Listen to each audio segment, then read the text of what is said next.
Laptop వస్తుంది. దీంట్లో వచ్చేటప్పటికి దీని ఫుల్లీ ఎల్ఈడి స్క్రీన్ ఉంటుంది, హెచ్డి కెమెరా ఉంటుంది, next multi gesture touch pad ఉంటుంది, next with numeric keypad, normal keypad కూడా దీంట్లో వస్తుంది.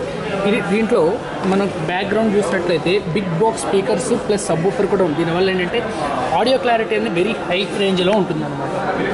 యాక్చువల్ దీంట్లో వచ్చినట్టు లో నాయిస్ ఇక్కడ ఎటువంటి స్పీకర్స్ కానీ ఏం కానీ ఉండదు. టోటల్ హ్యాండ్ అంతా మనం ఇక్కడ మూవ్ చేసి మనం టైపింగ్ చేసుకోవడానికి కంఫర్ట్గా చాలా ఈజీగా ఉంటుంది అన్నమాట. దీంట్లో డిజైనింగ్ వచ్చేటప్పటికి మీకు దీంట్లో USB 3.0 అని ఒక ఆప్షన్ ఉంటుంది. నార్మల్ యూఎస్బీకి ఇది 10 times ఫాస్ట్ పనిచేస్తుంది. USB sleep charging option. మీరు ల్యాప్టాప్ అనేది డైరెక్ట్గా మనం ఛార్జింగ్ పెట్టుకునేటప్పుడు మనం వితౌట్ షట్ డౌన్ మోడ్లో ఉండగా కూడా ల్యాప్టాప్ అనేది ఛార్జింగ్ పెట్టవచ్చు అన్నమాట. ఇది ఒక మంచి ఫీచర్ దీంట్లో వచ్చేటప్పటికి. డిజైన్ దీని వెయిట్ జస్ట్ 2.2 kgs ఉంటుంది. Very sleek design. ఇందులో 14 inches 15 inchesలో వస్తున్నాయండి మోడల్స్. ఫ్రంట్ లుక్ అయితే ఇట్లా వస్తుంది మీకు.